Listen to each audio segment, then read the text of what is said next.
오늘은 소수와 정보 보안에 대해서 공부해 보도록 합시다.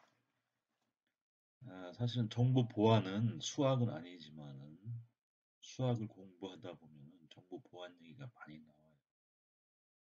그래서 교과서에서 간략하게 나오지만은 이번 기회에 정보 보안 자세히는 아니더라도 정보 보안은 무엇인지 큰 그림을 보고 그것이 수학과 어떤 연관성이 있는지 그게 필요하지 않나 생각이 돼서 준비한 강의입니다.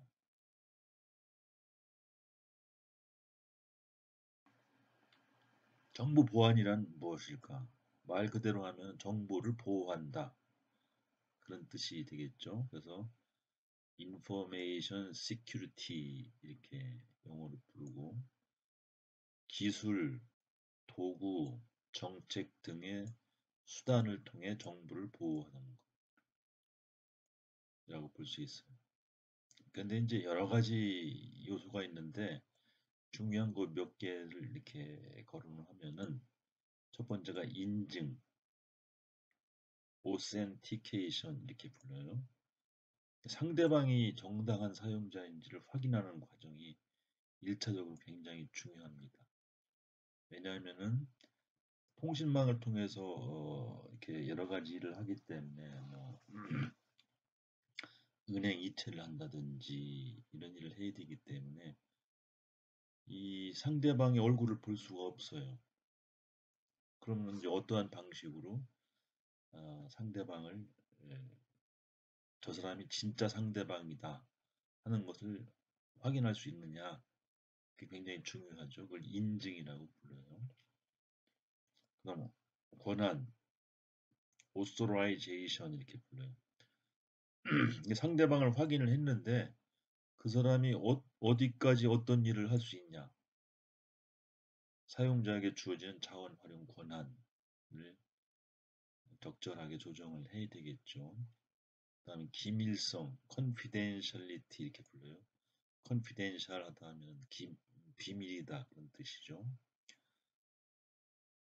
비인가된 사용자의 정보 취득을 방지한다. 꼭 볼 사람만 보고 다른 사람이 봐서는 안 돼요. 신뢰성, 정보의 왜곡이나 변경을 방지한다. 이 인티그리티라는 것은 이제 성실하다, 진실되다 그런 뜻이 있거든요. 내가 어떤 정보를 받았어요. 메시지를. 근데 뭐 100만 원을 준대. 요즘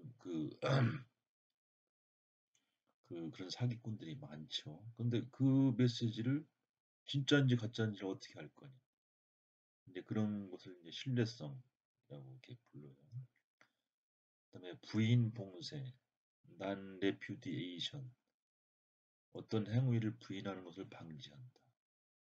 무슨 얘기냐면 내가 어떤 그 물품을 주문을 해놓고 나중에 오리발을 내미는 나 주문한 적 없는데 이런 경우를 어떻게 방지할 거냐. 그리고 이제 물품을 이제 배송을 했어요. 그 받아놓고 나 받은 적 없어요. 이렇게 이제 오리발을 내미는 것을 어떻게 방지할 거냐.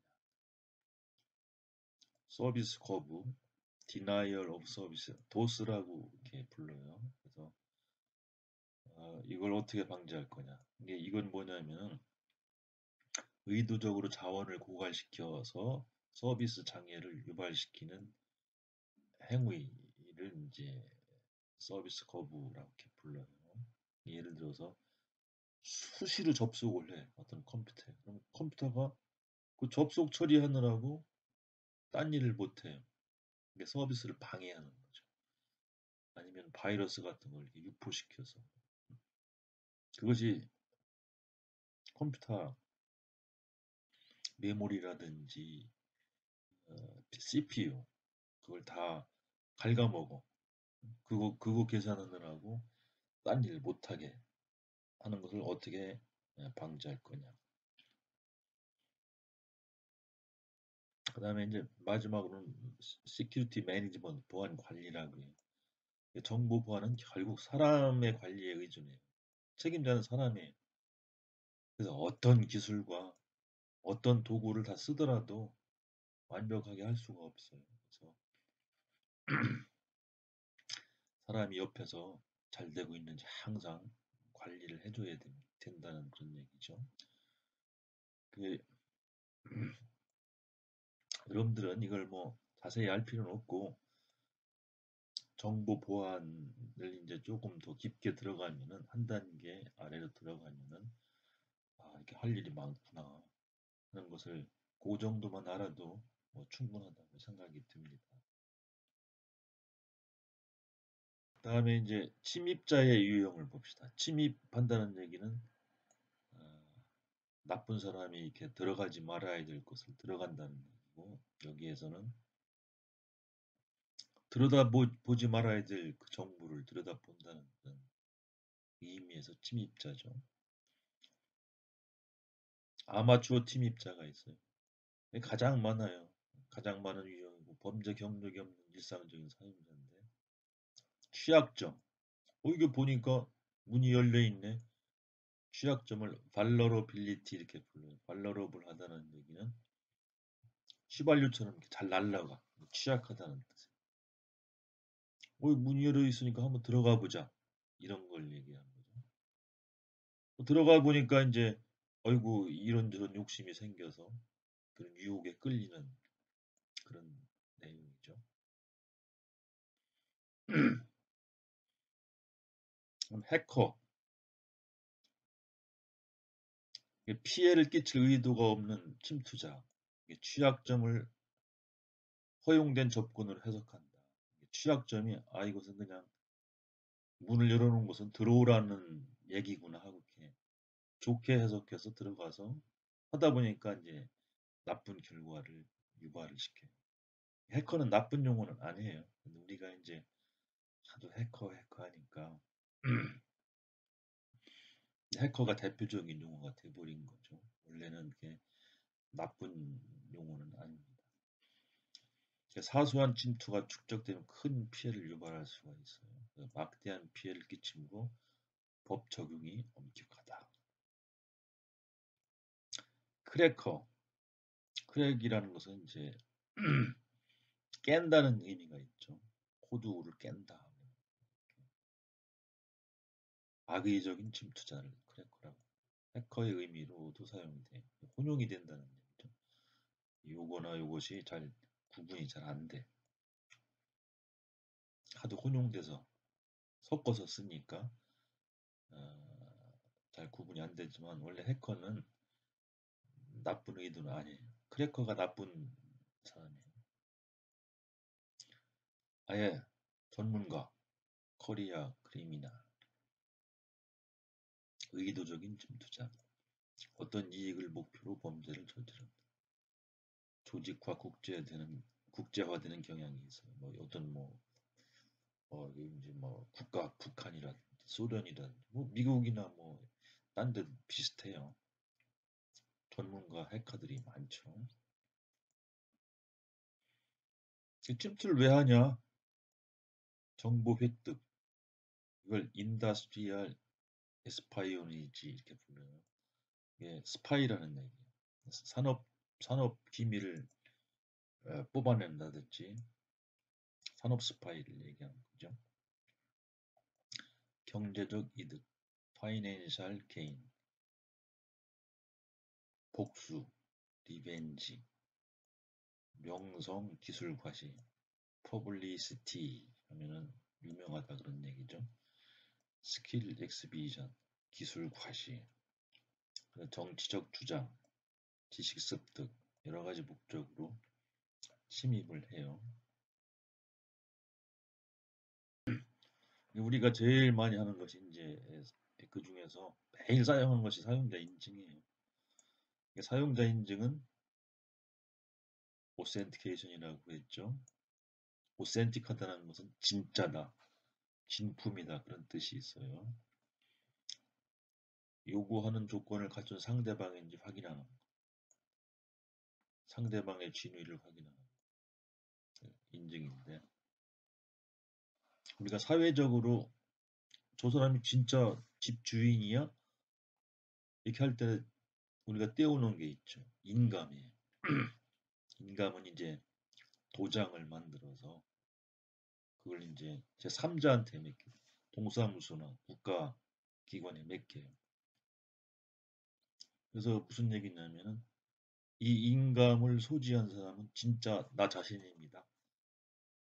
내 스스로를 증명하기 위해서 인감을 이렇게 제 3자한테 등록을 해요. 그 동사무소에서 인감을 떼다가 상대방 집 사는 사람한테 제출하면은 나는 진짜 내가 집주인이요 하고 내 자신을 증명하는 그런 게 이제 사회적으로 많이 사용이 되죠. 그것도 일종의 오센티케이션. 집을 사는 사람은 저 사람이 사기꾼인가, 진짜 집주인인가? 인감 떼우세요. 그래서 이제 인감을 또 내가 조작하면 안 되니까 제 3자가 개입을 해요. 이렇게. 동사무소가 개입을 해서 그 3자, 삼각관계가 이렇게 형성이 되면은 그것도 뭐 속일 수는 있지만 100%는 아니지만 그 상대방이 진짜구나 하는 것을 확인할 수 있는 좋은 방법이에요. 사용자 인증 방법이 이제 세 가지로 이렇게 나눠지는데 첫 번째가 사용자가 알고 있는 것, something the user knows 이렇게 돼 있잖아요. 패스워드 같은 경우가 알고 있는 것. 나만 알고 있기 때문에 나 자신이야. 그걸 알고 있는 사람은 나 자신이야. 여러분들이 제일 많이 쓰는 거 유저 아이디, 패스워드. 왜? 패스워드는 유저 아이디는 공개돼도 되지만은 패스워드는 나만 알고 있어. 고로 나만 알고 있으니까 그 패스워드가 맞으면은 나 자신이 되는 거죠. 사용자가 소지한 것. Something the user has. 열쇠, 아이디 카드 이런 것들이 내가 소지품, 나만이 가지고 있는 소지품이에요. 아이디 카드도 거기에 이제 그 안에 보면은 나의 뭐 어떤 고유한 어떤 숫자라든지 내용이 들어있어요. 그러니까 나하고 그것을 일치시키는 거야. 그다음 사용자의 특성, something the user is. 이게 뭐 지문, 홍채, 두상 이런 것들은 나만 가지고 있잖아요. 그러니까 나라는 것이 증명이 돼요. 그 다음에 이제 묵시적 인증 요소라는 것이 있어요. 여기 임플리시트하다는 얘기는 그렇게 겉으로 뚜렷하게 드러나지 않는데 어떤 내용을 가지고 있어. 임플리시트라고 해요. 요거 반대말은 익스플리시트, X 하면 바깥쪽이라는 것이 이렇게 뜻이 있거든요. 그러니까 명시적이라는 명리한 거 바깥에 보여 이렇게 눈에 뻔히 보이니까 explicit 하면은 이것은 패스워드를 쳐놓으면 돼. 이것은 explicit하게 명시적으로 확실하게 패스워드를 쳐넣는 거예요. 근데 묵시적은 패스워드를 안 쳐넣어. 근데 그 뉴스 보니까 저 사람이 맞는 것 같아. 이렇게 이제 약간 추측할 수 있는 명확하지는 않지만은 그런 경우는 저 사람이 맞는 것 같아 이렇게 돼. 그러니까 예를 들자면 이런 거예요. 문자가 왔는데 전화번호를 보니까 어머니 전화번호예요. 근데 이건 어머니 전화번호니까 맞는 것일 거야. 하고 일단 생각을 할 거 아니에요. 그런데 요즘 그 해킹이 꼭 맞다고 볼 수가 없잖아요. 이렇게 이제 어머니를 가장을 해. 가짜 어머니 노릇을 한단 말이에요. 그걸 스푸핑이라고 불러요. 스푸핑. 그래서 가짜 어머니가 이렇게 보내는 것일 수도 있어요. 근데 이제 대부분 전화번호를 보면 어머니, 동생 이렇게 하다 보면은 나는 동생입니다 하고 명시적으로 확인을 안 해도 번호만 봐도 임플리시트하게 묵시적으로 이렇게 알 수가 있다는 거죠. 그러니까 이제 묵시적이라는 것이 좀 애매하긴 한 것 같지만은 많이 우리가 사용돼요. 그러니까 물리적 장소. 우리 집에서 IP를 추적해 보니까 우리 집이야. 그러면 저 사람은 아무개겠구나 하고 연관시켜서 생각할 수가 있는 거죠. 논리적 장소. 이게 사용자 소유 단말기 같은 거. 그러니까 우리가 많이 사용을 해요. 이렇게 그 은행 거래하려면 내 단말기를 등록하세요. 해. 그러면 이제 단말기에 어떤 아이디라든지 그 번호를 은행에서 보고 이것은 A라는 사람의 단말기구나 이렇게 연관시켜서 그 이건 맞구나 A라는 사람이 맞구나 이렇게 인정을 하는데 도움이 돼요. 꼭 맞다고 봐서는 안 돼요. 근데 이제 그 얘기는 무슨 얘기냐면은 유저 아이디 패스워드를 쳐놓고서도 그래도 의심스러우니까 단말기 번호까지 확인을 하면은 더 안전해질 거 아니냐. 이제 그런 의도가 담겨 있는 거예요. 그래서 사용자 인증은 꼭 한 가지만 사용해서 하지는 않고 도움이 되는 것들을 이렇게 결합해서 사용하면은 더 안심하고 상대방을 믿을 수 있다. 그런 얘기가 되는 거죠. 그래서 인증 모델을 보면은 이제 복수 인증이 있어요. 그래서 복수 인증은 응용마다 인증이 필요해요. 이게 멀티플 오센티케이션 이렇게 하는데 예를 들어서 뭐 은행에 인출하려면은 그때 또 한 번 인증을 해야 되고 또 뭐 이렇게 딴 쪽으로 이렇게 이체하려면 또 인증을 해야 되고 이런 식으로 하게 된다면은 그런 걸 보고 이제 복수 인증이라고 부르는 거예요. 단수 인증은 여기 싱글 사인온이라고 돼 있는데 1회 인증을 하게 되면은 당신은 A, B, C를 할 수 있습니다 하고 이렇게 묶음으로 제공을 하는 그런 방법이죠. 다수둔 인증이라는 것은 멀티 레벨로 돼 있어요. 이게 우리가 이체를 하려면은 뭐 공인인증서라든지 공인인증서는 우리나라만 쓰고 있는 것이긴 하지만은 우리나라만이 아니라 우리나라에서 주로 많이 써요. 그리고 유저 아이디 패스워드 넣고 뭐 또 이체하려면은 일회용 비밀번호를 또 넣어야 돼. 이런 것은 이제 층계로 돼 있어요. 그래서 A 단계 거치고 그 다음에 이체하려면 또 뭐 그 일회용 비밀번호를 넣으세요. 그 다음에 또 뭐 인증서 암호화도 넣으세요. 이렇게 여러 가지 단계로 이렇게 인증을 해서 인증을 강화시키는 그런 방법이라고 볼 수 있어요. 좀 장황하게 설명을 했는데 여러분들이 하도 많이 매일 쓰는 건데 우리가 인증이 여러 가지 방법이 있다 하는 것을 좀 이해시키기 위해서 그리고 이외에도 뭐 수많은 인증 방법이 있어요. 근데 그것을 좀 자세히 설명하면 도움이 될 것 같아서 이렇게 자세하게 설명을 했어요. 그 다음에 이제 해킹 절차는 어떤가 이렇게 보면은 이건 해커들이 하는 거예요. 이거는 공격 대상을 결정을 해요. 그 다음에 정보를 수집해. 정보가 뭐냐?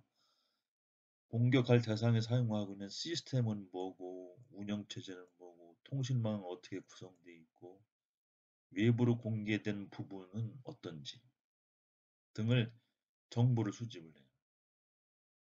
외부로 공개된 부분이라는 것은 이제 화면에 나타나잖아요.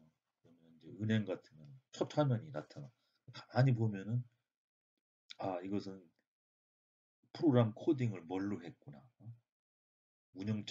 체계는 뭐구나. 이런 것을 이게 거기 드러나지 않을 수가 없어요. 그런 것을 이제 실마리로 예, 발판으로 삼아서 더 깊게 연구를 하는 거죠.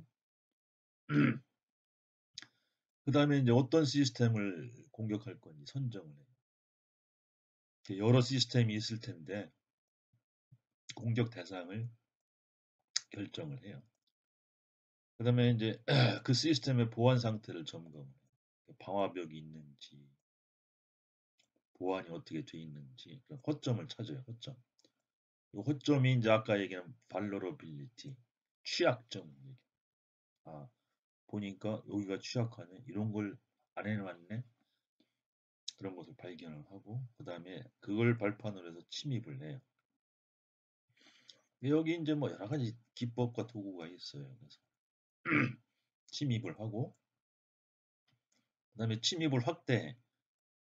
한 시스템에 이제 들어가게 되면은 옆에 있는 시스템 이렇게 그 발판으로 해서 침입을 확대시켜요.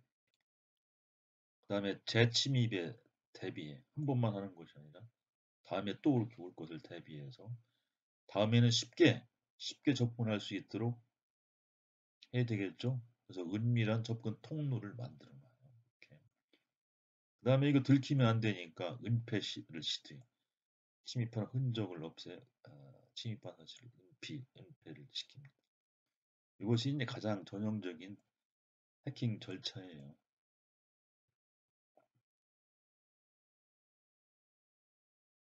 그 다음에 우리가 많이 아는 바이러스에 대해서 한번 알아봅시다. 바이러스는 특징이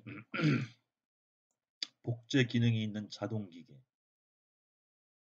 스스로 돌아간다는 게 오토마톤이라고 불러. 오토마톤, 자동, 로봇 이런 자동 인형 같은 거를 오토마톤이라고 불러. 바이러스는 지가 스스로 알아서 돌아가요.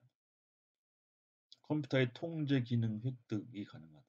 컴퓨터에 뭐 CPU를 쓴다든지, 거기서 컴퓨터를 뭐 이렇게 다운시키다든지, 여러 가지 그 컴퓨터를 이렇게 조작할 수 있는 그런 기능들이 있어요. 모체가 필요한 프로그램입니다. 모체라는 것은 바이러스는 혼자 돌아갈 수가 없어요. 반드시 무슨 프로그램에 붙어서 기생해서 어, 돌아가요. 그래서 이름이 바이러스. 바이러스는 그 모체가 없으면 활동을 못해요. 코로나 바이러스도 모체가 있어야 되죠. 이렇게 일반적으로 컴퓨터의 해로운 프로그램을 통칭해서 한다. 이게 이제 여기서 용어가 많은데 그래서 이것저것 따지지 말고 다 바이러스라고 부르자. 그렇게 해도 이렇게 넓게 사용될 수가 있다 그런 얘기죠. 종류를 보면은 바이러스, 복제 능력이 있고 여기 복제 능력이 있고 모체가 프로그램이 필요하냐? 다 필요해요.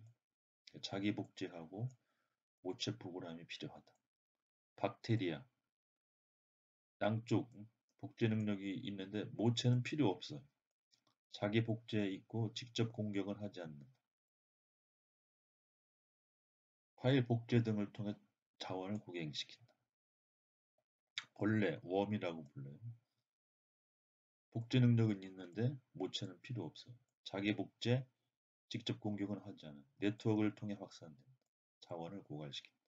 박테리아랑 비슷하죠. 함정문, 트랩도어라고 해요. 트랩이라는 것은 이제 함정이니까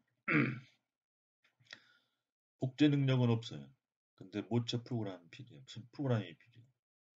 비공식적인 프로그램 실행 창구, 프로그램 개발, 시험, 수정 시 남긴 함정문. 이것은 이제 내가 이제 A라는 어떤 회사의 프로그램을 내가 짜줬어. 돈 받고. 근데 거기다가 몰래 뭘 심어놔 이렇게. 나중에 이제 내가 밖에 나가서 그, 그 문을 통해서 내가 들어가서 나쁜 짓 하려고. 그래서 함정문이에요. 그래서 개발자가 살짝 심어놓은 그 비밀 문, 그걸 쏙 자기만 쏙 들어가게 들어가서 이제 여러 가지 나쁜 일 하려고 이렇게 심어놓은 문을 함정문이라고 불러요. 논리폭탄, 로직 밤이라고 불러요. 이건 뭐냐면은 이 언제 어떤 조건이 되면은 작동을 해서 어떤 정보를 빼와라, 어떤 정보를 지워라. 그 어떤 조건이 맞으면 그래서 이제 그걸 논리적이라고 부르는 거죠.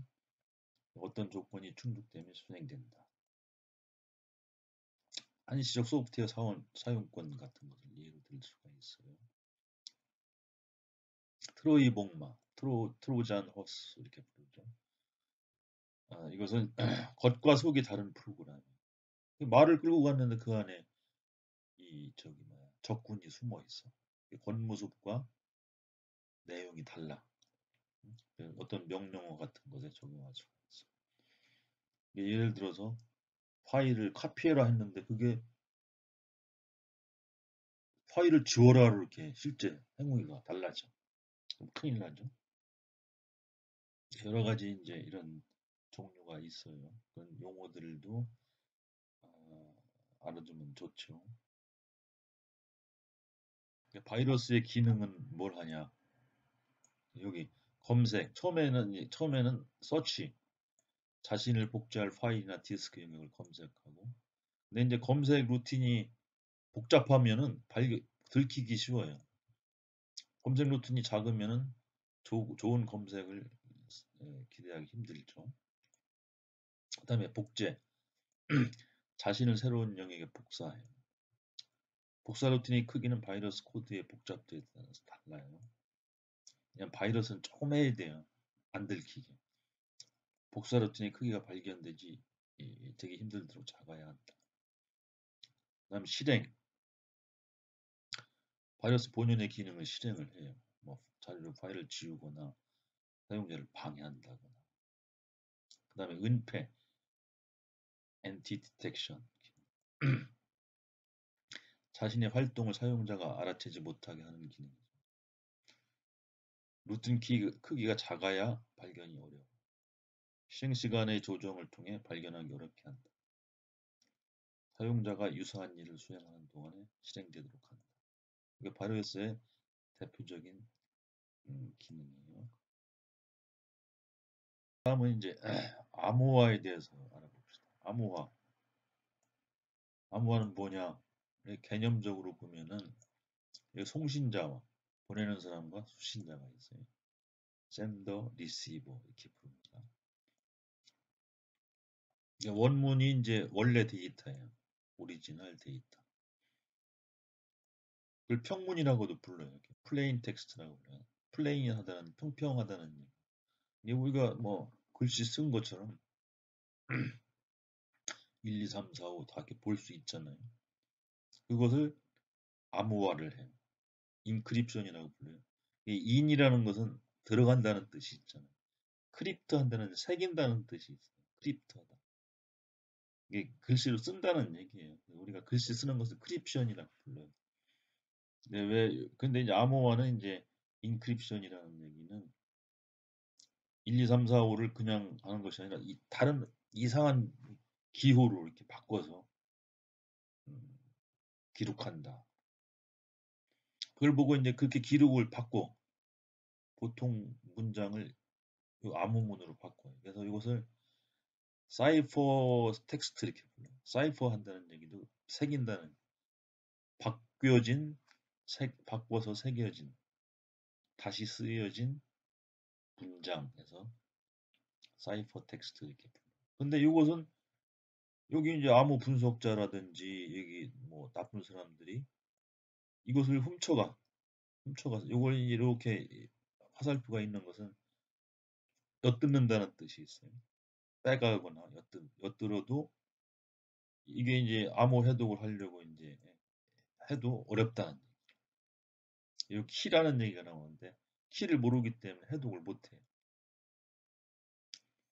그럼 이게 상대방에 가요. 그럼 이제 상대방은 이걸 내용을 봐야 되니까 D자를 써요. 디크립션.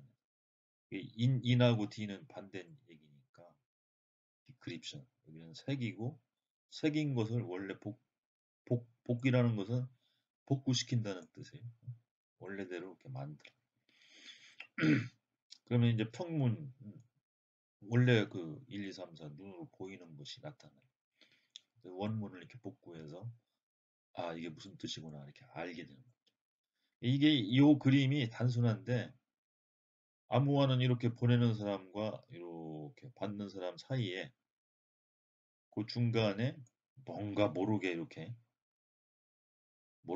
만들어 놓고 상대방은 또 이걸 푸는데 무슨 약속이 돼 있어야 돼. 그 약속이 키라고 이렇게 불러. 약속된 어떤 법칙이 있어야 돼. 그래야 풀지. 그렇지 않으면 풀기가 못 풀든지 풀기가 엄청 어렵든지 해요. 그래서 이렇게 이게 들켜도 누가 빼가도 안전을 이렇게 유지시키려고 하는 것이 암호화의 개념. 이게 암호화는 반드시 푼다는 것을 전제로 해요. 이렇게 풀어야 돼요. 풀려고 암호화를 하는 거예요.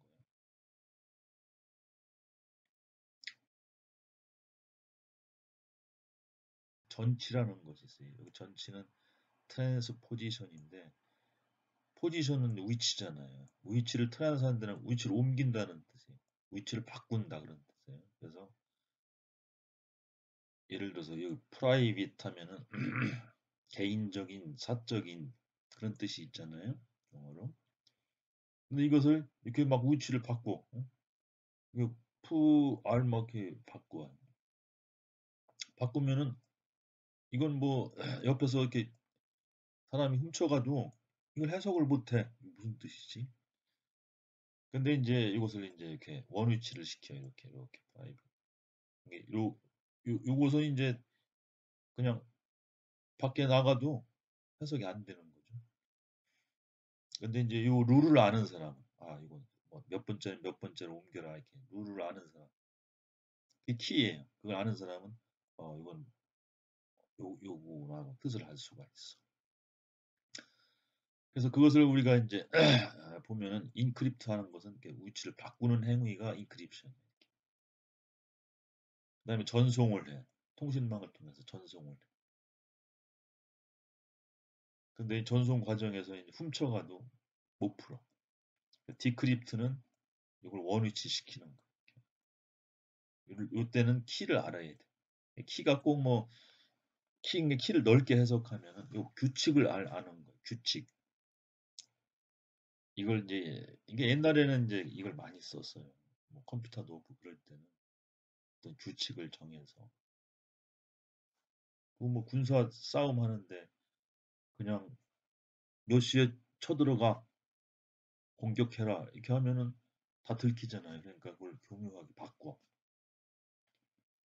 그러면 이제 적 그걸 뺏겨도 그 해독을 못 하거나 아니면 해독하는데 시간이 오래 걸리니까 시간을 벌 수가 있잖아요.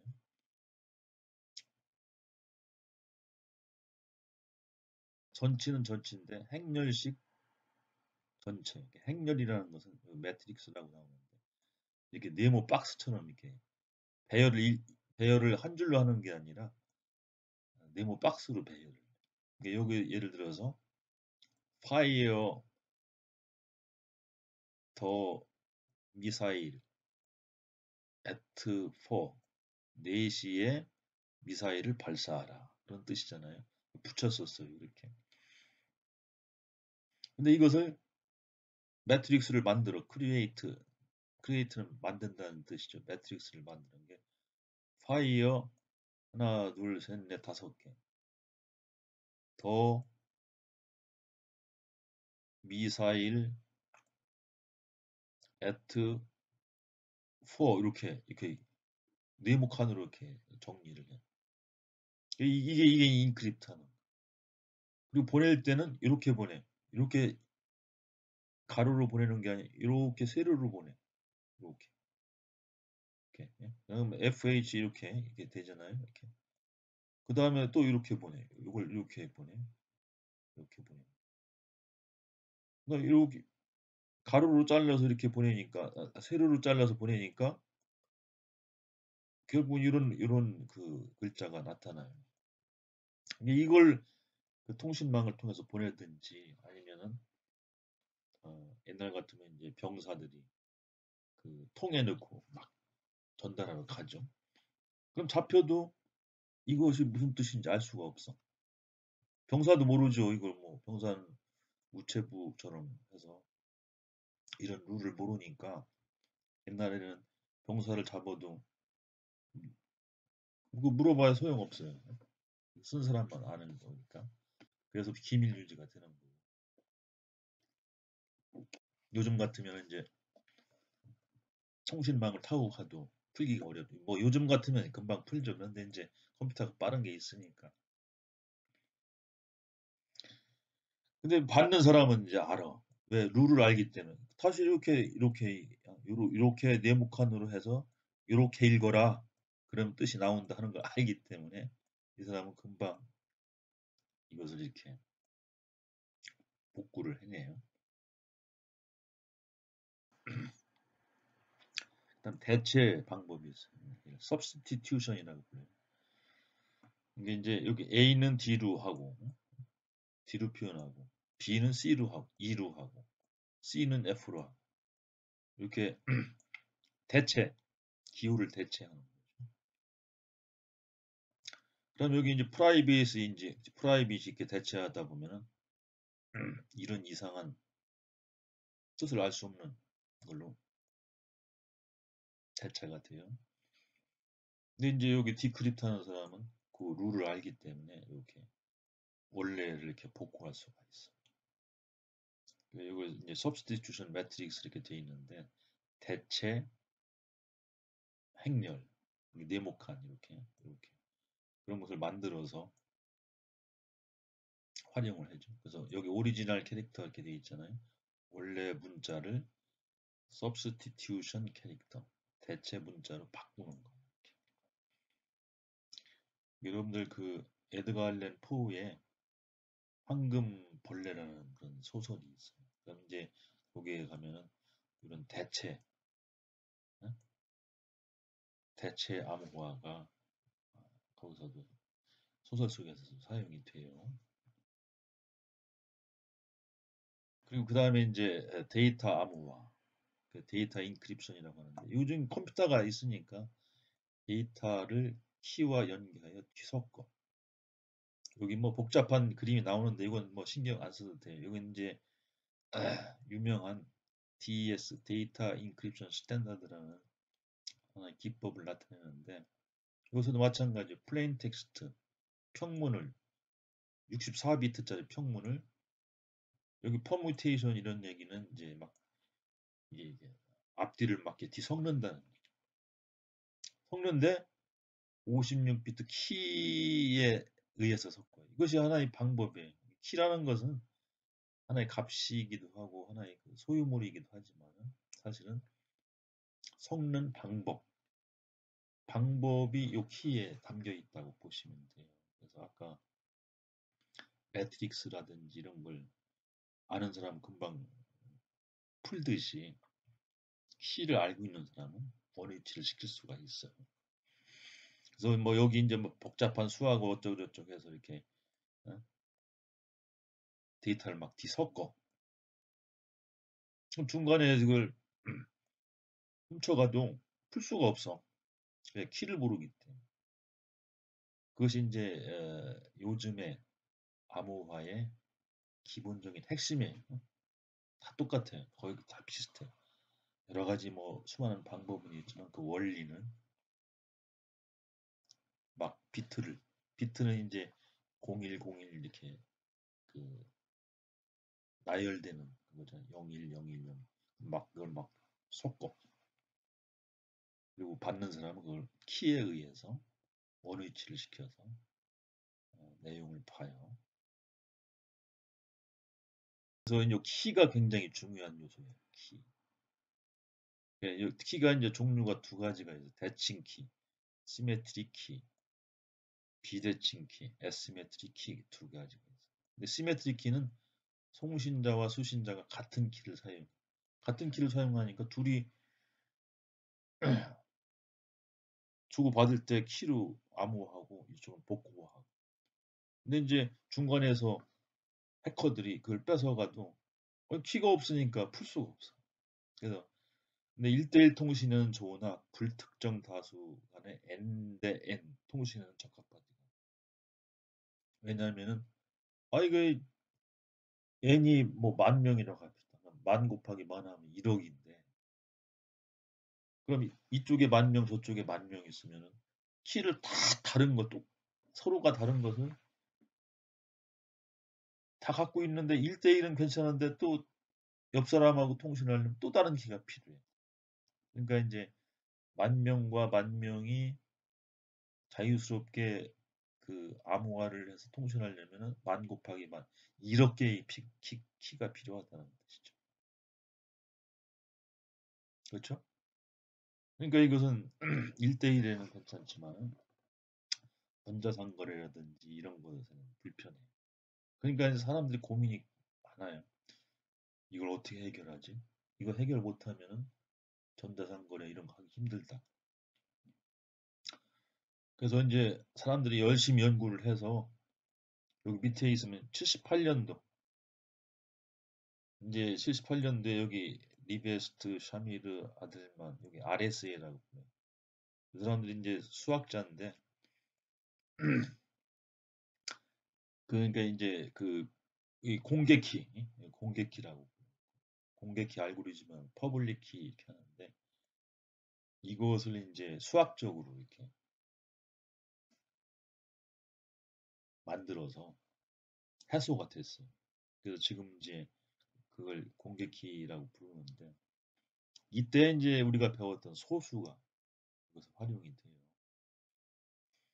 그래서 비대칭이라는 것은 여기 자가 붙으니까 시메트리가 아니다는 얘기죠. 꼭 1대1일 필요가 없어요. 그래서 근데 그 대신에 두 개의 키를 사용을 해요. 비밀 키하고 프라이빗 키, 공개 키. 프라이빗하다는 얘기는 개인적이라는 뜻이 있잖아요.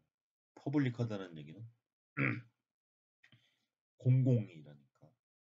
전화번호 뭐 이런 것처럼 다 이렇게 공개가 된다는 뜻이 있어요. 프라이빗이라는 것은 사생활 침해하지 마. 어? 비밀이라는 이 두 개의 키가 가지고 활용을 해요. 공개 키는 전화번호처럼 공개를 해요. 비밀 키는 소유자만 나만 가지고 있어. 상대방은 없어. 공개 키는 뭐 상대방도 알 수 있고 뭐 모든 사람이 알 수가 있어. 근데 그 이제 내용의 핵심은 요거예요. 공개 키로 암호화한 내용은 비밀 키로만 해독하는. 공개 키로 인크립션을 암호화를 한 것은 비밀 키로만 해독이 가능. 비밀 키로 암호화한 내용은 또 반대로 공개 키로만 해독이 가능. 근데 이런 그 관계를 수학자들이 발견을 한 거지. 그래서 요 이제 대칭키의 그 단점을 보완을 한 상당히 획기적인 그런 발견이에요.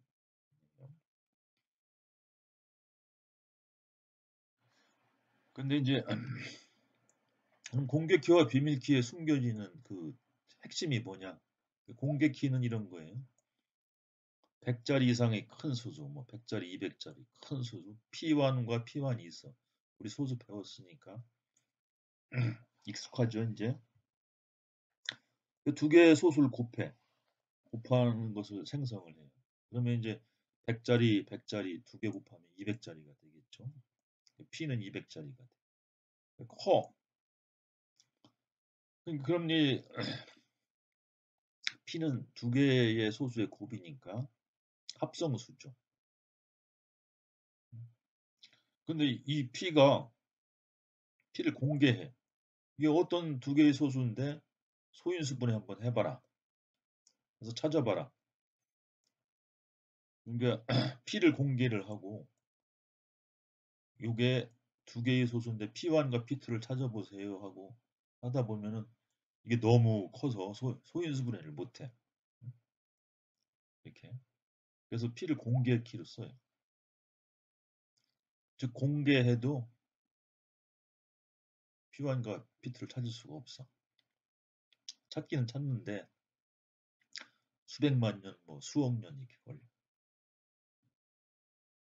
아무리 빠른 컴퓨터로 해도. 근데 여기서 이제 아주 중요한 그 요소가 있어요. 이게 현재 가장 빠른 컴퓨터를 항상 생각을 해. 근데 이제 어, 컴퓨터 속도가 엄청 늘어나서 또 풀 수도 있어. 근데 그건 미래 일이죠. 그래서 이렇게 암호화는 현재의 기술로 못 풀도록 만드는 것을 목표로 해요. 그지 뭐 영원히 못 푼다 그런 건 아니에요. 풀려요. 언젠가는 풀리는데 100만 년 후에 풀리면 무슨 소용이 있어? 그러니까 이제 그 기를 쓰고 빠른 컴퓨터를 만들려고 양자 컴퓨터라든지 왜냐면 컴퓨터가 빠르면 이건 다 풀려요. 그러면 이제 그 100짜리가 아니라 그때는 이제 200짜리, 300짜리, 500짜리 이렇게 늘려나. 그러면 이제 컴퓨터가 아무리 컴퓨터를 앞서 나가는 거지. 컴퓨터의 빠르기를. 이제 그런 식으로 이제 암호화가 이렇게 발전이 돼 나간다는 것도 참고로 하세요. 예를 들어서 1291, 7820 다 소수거든요. 두 개를 이렇게 곱해 놓으면 아 이것이 두 개의 소수의 곱인데 어느 소수인지 찾아보세요 하고 문제를 내면은 아 이거 어려워요. 찾기가 힘들어. 그런 원리를 이용을 하는 거예요. 근데 비밀키는 뭐냐? 나만 가지고 있어. P1, P1, P2 중 하나를 알면 소리에서 보면 아주 그냥 식은 죽 먹기지 뭐. 답을 알고 있으니까. 요거나 요거 하나를 비밀키로 활용해. 그럼 그냥 딸깍 그냥 풀리잖아요. 이게 여기에서 이렇게 가는 것은 쉽지. 근데 이제 여기에서 요걸로 가는 것은 어렵다. P1, P2 중 하나를 비밀키로 사용하고 사용자만 알고 공개하지 않아요. 그래서 여러분들이 여기가 이제 우리가 배웠던 소수예요. 그러니까 수학이 이런 것을 잘 만들어내. 소수라는 그 특성을 이용해서.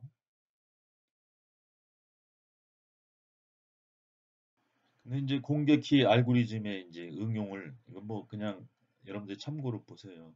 그런데 그렇게 해서 뭐가 얻을 게 있습니까? 그러면 이제 우리가 배웠잖아요. 기밀성을 확보할 수 있다. confidentiality.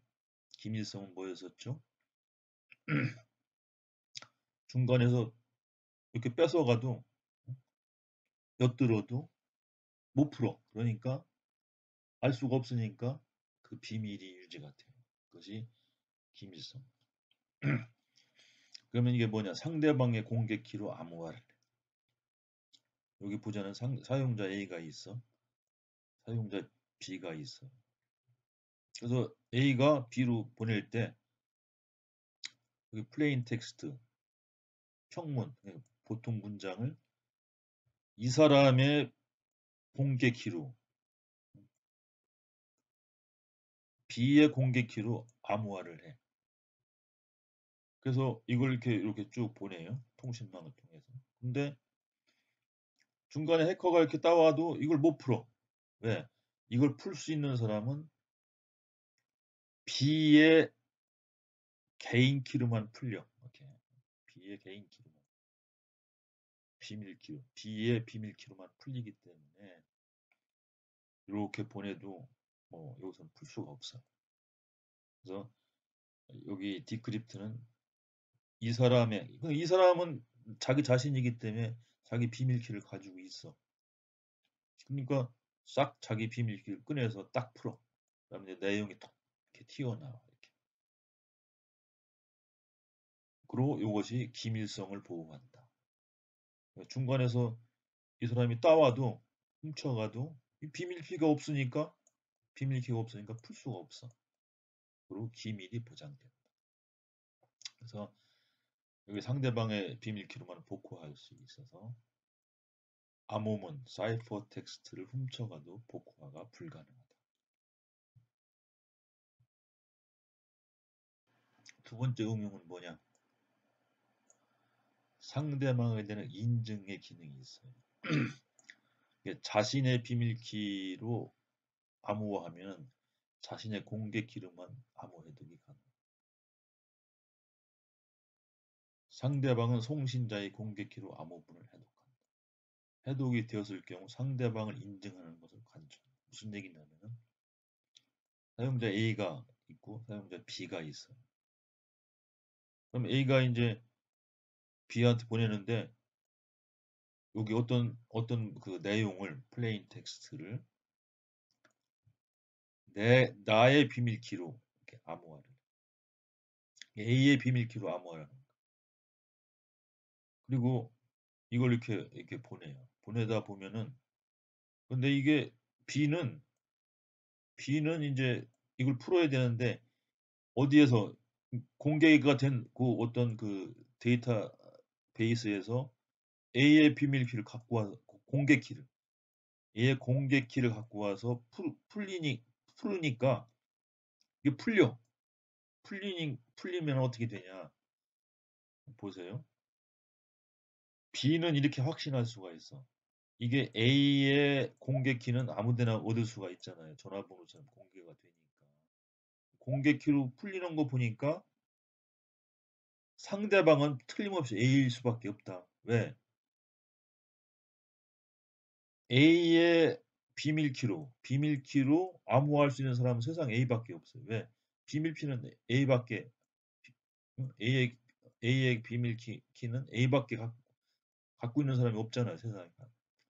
나도 없고 뭐 A만 갖고 있어. 고로 비밀키로 암호화할 수 있는 사람은 A밖에 없는데 내가 A의 공개키로 풀어보니까 풀려. 그러니까 상대방은 틀림없이 A가 맞다. 이렇게 확신할 수가 있는 거죠. 그것이 뭡니까?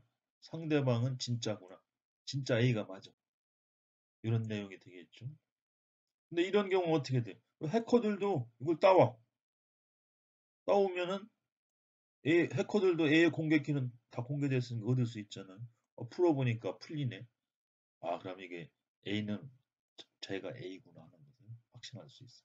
그래서 이런 경우는 confidentiality, 기밀성은 보호가 안 돼. 왜? 공개키로 다 풀리니까.